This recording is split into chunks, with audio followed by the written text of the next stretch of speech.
अपने भाग्य की सराहना करना और अपने को किस्मत वाला समझना कि भगवान शंकर का एक अवतार, श्रंभेश्वर अवतार, ये अधिक मास और सावन के मिलन में हुआ है। शिव का एक अवतार, शिव जी का एक नाम पड़ा था श्रंभेश्वर महादेव।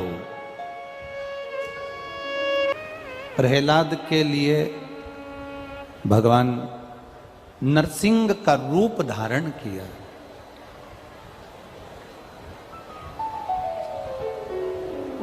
अब नरसिंह का रूप कब धारण करा था? क्योंकि हिरण्यकशिपु ने मांगा ही ऐसा था कि ना नीचे मरूं, ना ऊपर मरूं, ना अंदर मरूं, ना बाहर मरूं, ना अस्त्र से मरूं, ना शस्त्र से मरूं, ना दिन में मरूं, ना रात में मरूं, ना नर से मरूं, ना पशु से मरूं, ना 12 महीने में मरूं, तो एक अधिक कर अधिक मास में मारा।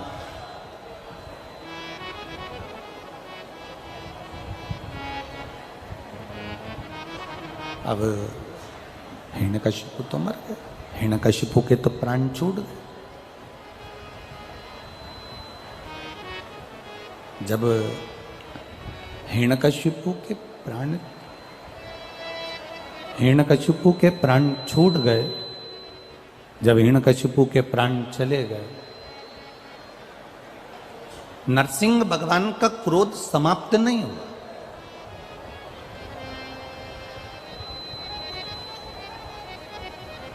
इतना क्रोध नरसिंह जी में था, इतना क्रोध था, इतना क्रोध। घबराए देवता, इतना क्रोध नरसिंह जी में भरा हुआ था। अब जब नरसिंह जी में इतना क्रोध था कि भगवान नरसिंह जब बैकुंठ में प्रवेश करे तो बैकुंठ में प्रवेश करते से ही बाबा आवाज पकड़ रहा है। नरसिंह जी जैसे ही बैकुंठ में प्रवेश करे, अपने बैकुंठ में जैसे ही जाने लगे तो लक्ष्मी जी भी बैकुंठ छोड़कर चली गई।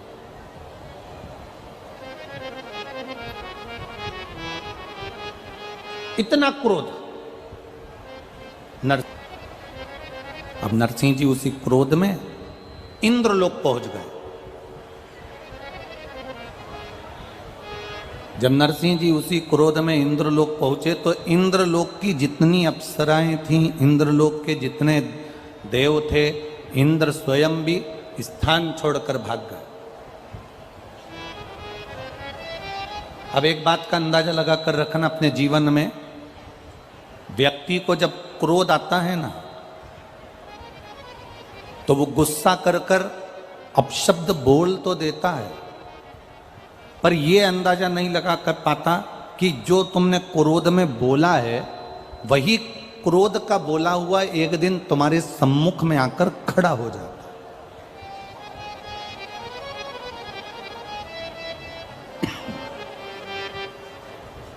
तुम्हारा बोला हुआ एक दिन तुम्हारे सामने ही आ जाता है। इसलिए वाणी ऐसी बोलिए जो मन का आपा खोए। पर आज के जमाने में लोग बोलते हैं वाणी ऐसी बोलिए जो जम के झगड़ा होए, पर उससे मत बोलिए जो तुमसे तगड़ा होए। तो यहां तो शास्त्र कह रहा है कि प्रेम की वाणी से आप रिझाने का प्रयास, और जितनी प्रेम की वाणी से आप रिझाने का प्रयास करोगे उतनी वाणी से आप किसी को अपना बना सकते हो।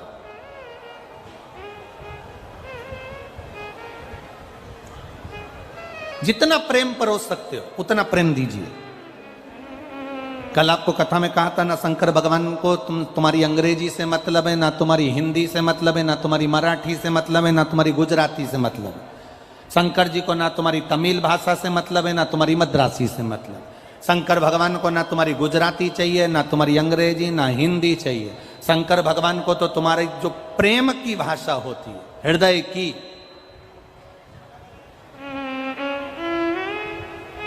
कभी अपने जीवन में इस बात को उतारने का प्रयास करना कि कोई सद्गुरु, कोई संत, कोई साधु, कोई सन्यासी, कोई तपस्वी, कोई साधक, कोई भगवंत, कोई साधना करने वाला, भजन करने वाला, कोई घर का बुजुर्ग, वयो, वृद्ध, बड़ा हमको समझाता है तो हमारे नुकसान के लिए नहीं, हमको उन्नति की सीढ़ी पर चढ़ाने के लिए समझाता है।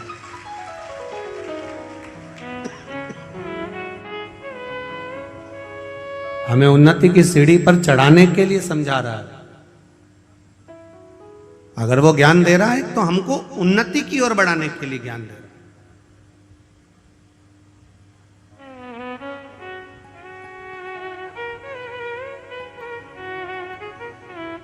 समझा नहीं लंकाधिपति, उठाया तलवार, चल दिया कुबेर के उस अलकापुरी में और जाकर इतना उपद्रव मचाया, इतना उपद्रव मचाया, सबको मार गिराया, पुष्पक विमान को छुड़ा लिया। कुबेर को देवताओं ने ले जाकर एक स्थान पर छुपा दिया जहां उनका उपचार हुआ, वो ठीक हो गए। अब पुष्पक विमान पर बैठकर लंकाधिपति रावण अपने मन के अनुसार चलने वाले, मन की गति से बराबर से भी तीव्र चलने वाले पुष्पक विमान पर बैठकर घूमने चल दिया। अब देखिए शिवपुराण क्या कह रही है। अब चला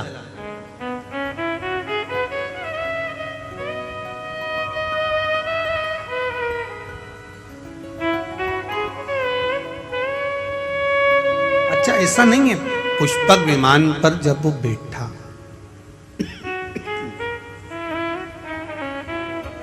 पुष्पक विमान पर जब वो विराजमान हुआ, पुष्पक विमान पर जब वो बैठा तो कुबेर का सिंहासन था, कुबेर की गादी थी। उस गादी पर बैठने के बाद उसकी बुद्धि थोड़ी सी कहीं ना कहीं विचलित हुई, कहीं ना कहीं उसमें विचलितता आई। बैठा वो, क्यों कहते हैं तीर्थ में जाकर बैठो, क्यों कहते हैं सदगुरु के चरणारविंद में बैठो, क्यों कहते हैं कथा में जाकर बैठो, क्यों कहते हैं किसी पवित्र नदी के तट पर जाकर बैठो, क्यों कहते हैं जहां संतों ने तप करा हो, साधुओं ने तप करा हो, सन्यासियों ने तप करा हो, कहीं तपस्या साधना करी हो, उस स्थान पर जाकर बैठो। क्यों कहते हैं कहीं धुपाड़ा जल रहा हो, हजारों वर्ष का, सालों निकल गए, उस धुनी को रमते रमते संतों को उस धुनी के पास जाकर बैठो। क्यों कहा जाता? उस स्थान पर बैठने का फल कुछ अधिक प्राप्त हो जाता। जैसे समझो उसको, एक बस का ड्राइवर चाय पीने चला गया। काय का ड्राइवर? बोलो बोलो, जम के बोलो जरा। अच्छा और जम के बोलो। बस का ड्राइवर गया क्या पीने? चाय पीने। और कोई व्यक्ति उस ड्राइवर की सीट पर जाकर बैठ गया और उसने स्टीयरिंग पकड़कर यूं यूं हिला रहा था। इतने में तुम हाथ पहुंच गए। अब तुम्हें थोड़ी ना मालूम कि ये बस का ड्राइवर नहीं है। तुमने कहा क्यों साहब, ये बस कहां जा रही है? ड्राइवर साहब, और ड्राइवर साहब, क्या ये बस कंजरी जा रही है क्या? ए ड्राइवर साहब। अब वो ड्राइवर जो स्टीयरिंग पकड़ा था वो, और जैसा वो दूल्हा नहीं होता शादी वाला कितना करता है, बस वैसा वो बस का ड्राइवर एकदम अकड़ गया। देखो मेरे को बस भी चलाना नहीं आती, केवल ड्राइवर की सीट पर बैठा और लोग कह रहे हैं क्यों ड्राइवर साहब, बस कहां जा रही है? कंजरी जा रही क्या? पावागढ़ जा रही क्या? मतलब उसकी वैल्यू पर थोड़ी देर बैठा हूं, वह चाय पीने गया, उतनी देर में मेरी इतनी इज्जत हो गई। अगर मैं बस चलाना सीख जाता तो मेरी कितनी इज्जत हो जाती। उसी तरह हमारा शास्त्र का है, उसी तरह हमारा शास्त्र का है। जब हम जरा सी देर किसी मंदिर में जाकर बैठते हैं तो लोग कहने लगते हैं क्यों पंडित जी कैसे हो? अब केवल तिलक लगाया, केवल मंदिर में बैठा, केवल मंदिर में। तुम कथा में जाकर बैठ जाओ, अभी तुम जाते जाते लोग कह देंगे श्री शिवाय नमस्तुभ्यम, जय सीताराम जी की। आवाज पकड़ रहा है भाई। जय सीताराम जी की, श्री शिवाय नमस्तुभ्यम। तुरंत कहने लगे, तुरंत। फिर कोई से बात होगी तो कह देंगे साहब वो तो भगवान की कथा में रमी रहती है, उसको तो कथा इतनी अच्छी लगती है कि कहीं पर भी हो न वो दौड़ के चली जाए। तो कोई कहेगा वो तो संतन हो गई रे, भगवान तो हो गई, वो तो सन्यासन हो गई, वो तो साधु हो गई। अब पद बड़ा कि नहीं बड़ा, भले तुम कथा सुनने आए, भले तुम आए, वो होता ना, वो कहे ना, एक व्यक्ति बार बार घड़ी देख रहा था, बार बार घड़ी देख रहा था, तो एक गुरुजी ने पूछ लिया कि तू घड़ी देख रहा है, तेरी घड़ी में क्या समय हो रहा है? 7:30 बज रही है। गुरुजी बोले बताओ, मेरी घड़ी में तो 8 बज रही है और तेरी घड़ी में 7:30 बज रही है। तेरी घड़ी किससे मिली है? तो गुरुजी मैंने रेडियो से मिलाई है। अच्छा, मां से मिली है।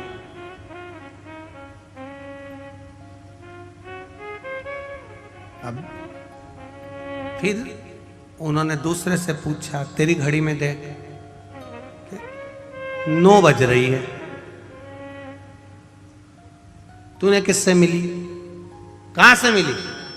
कहीं नहीं, ससुराल से मिली। गुरुजी बोले ये ससुराल से तो मिली है, पर मिली किससे है ये तो मालूम होना चाहिए कि रेडियो से मिली कि टेलीविजन से मिली कि काय से मिली।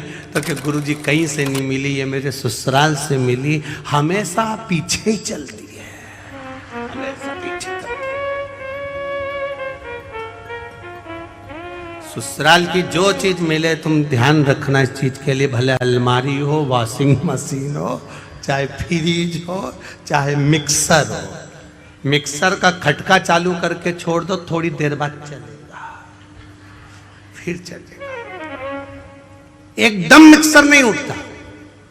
उसी तरह सास को भी अंदाजा लगा लेना चाहिए कि बहू पर एकदम प्रेशर नहीं देना, एकदम प्रेशर दिया तो ये नहीं चले। ये ससुराल से मिली है तो धीरे से चल, इसको धीरे से संभाल कर चलो। बेटा घर अपना है, परिवार अपना है, रोज इतनी रोटी बनाकर मत फेंका कर, रोज इतनी सब्जी मत फेंका कर, धीरे धीरे उसको चलाओगे तो वो चल जाएगी। और तुमने एकदम टूट पड़ी ने एकदम बोल दिया क्या तेरे पिताजी के घर से लाई है जो इतना फेंक रही है, फिर तो पास में पावागढ़ वाली माता है, नजदीक में। इतनी देर हालो लोग कंजरी वालों और झाबुआ वालों तुम इतनी देर तो करते ही नहीं हो, तुरंत प्रकट हो गई। उतनी देर में तो प्रकट, तुरती देर लगेगा, उतनी देर का लगे।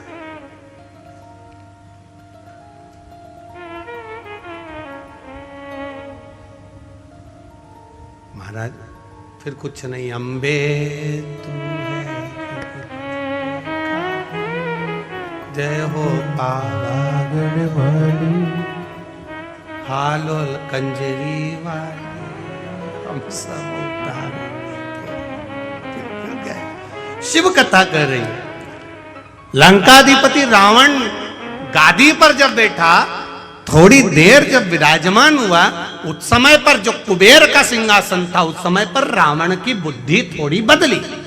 किसी धोपाड़े के पास में धोनी रम रही हो, उसके पास में, संतों के पास में, गुरुजन के पास में, मंदिर में, सत्संग में, प्रवचन में, तीर्थ में, सरयू मैया के तट पर, गंगा मैया के तट पर, यमुना मैया के तट पर, नर्मदा मैया के तट पर, कहीं तीर्थ स्थान पर, अच्छी जगह पर, जहां संत साधु सन्यासी तपस्वी साधक उपासक जहां तप करे हो, उस जगह पर जाकर हम थोड़ी देर बैठते हैं तो ये पक्का है। जैसे चाय पीने ड्राइवर चले गए और उसकी जगह पर बैठ गए तो लोग ड्राइवर कहने लगते हैं, उसी तरह हम जाकर बैठते हैं तो भगवान भी अपना समझने लगता है कि ये मेरा है, ये मेरा अपना है। उसको लगता है ये बैठ गया है, अब सही जगह पर जाकर बैठा है, अच्छी जगह पर बैठा है, ये मेरा हो।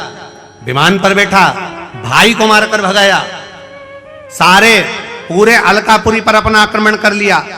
और जब पुष्पक विमान में बैठकर चला और विमान में बैठकर मन की गति से तेज चलने वाला वो विमान एक जगह पर जाकर धीमा हो जाता है, एक जगह पर जाकर स्लो हो जाता है। जब गाड़ी एक जगह पर कहीं स्पीड ब्रेकर आ गया और वहां स्लो हो गई, तब समझ में आया कि मेरा विमान यहां धीमा क्यों हुआ, यहां धीमा क्यों हुआ। तो क्या देखता है लंकाधिपति रावण कि नीचे एक बड़ा साला, बहुत बड़ा सारा एक नंदी, बहुत विशाल नंदी नीचे घूम रहा है और उस नंदी के ऊपर से, मात्र नंदी के ऊपर से वो पुष्पक विमान निकल कर जा रहा है और पुष्पक विमान की गति धीमी हो गई। पुष्पक विमान की गति,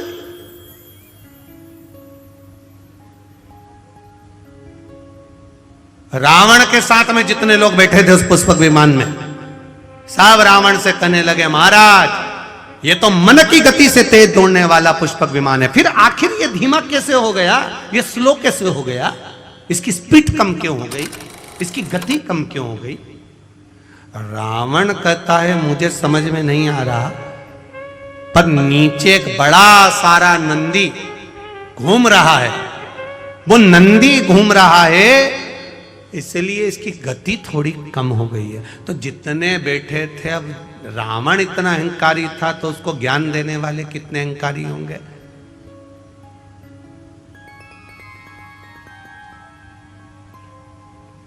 चाय गरम होती है कि केटली गरम होती है?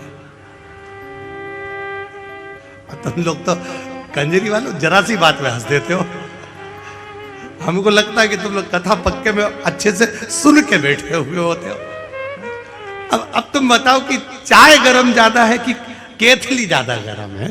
अब उसमें तुम्हें अंदाजा हो जाएगा। हम जहाँ जयेश भाई के यहाँ रुके हैं, नाम जयेश है ना, जयेश भाई के हम जहाँ रुके तो वहाँ पर उन्होंने वो गिलास में गरम गौ माता का दूध वगैरह ला कर दिया आरोगने के लिए, ठाकुर जी के लिए। तो हमने कहा ललित महाराज को ये तो बहुत गर्म है, तो इतने में ललित महाराज बोले नहीं नहीं गुरुजी, दूध तो ठंडा है, गिलास गर्म है। नहीं, दूध ठंडा है पर गिलास गर्म हो। अब चाय इतनी गर्म नहीं है जितनी केतली गर्म। उसी तरह बड़े बड़े, बहुत बड़े बड़े, जो बहुत ऊंचे ऊंचे मालूम पड़े, बहुत बड़ा वो आनंद हुआ और मालूम पड़े, तो साहब जो कुर्सी पर बैठा है वो तो बड़ा नम्र है, तो बड़ा सहज है, बड़े सरल नेचर के हैं, बड़े सहज है, बड़े सरल है। अब उनसे मिलो तो लगे बहुत सरल, बड़े सहज, पर उनके साथ जो केतली है वो बड़ी है। पास मत जाना, दूर हटाओ। कैसे घुस गए, कैसे पहुंच गए? इतने में जो कुर्सी पर बैठा शांति रख, एक केतली थोड़ा रुक, अभी रुक, चाय ठंडी है, कोई बात नहीं, आन दो, आराम से आन दो।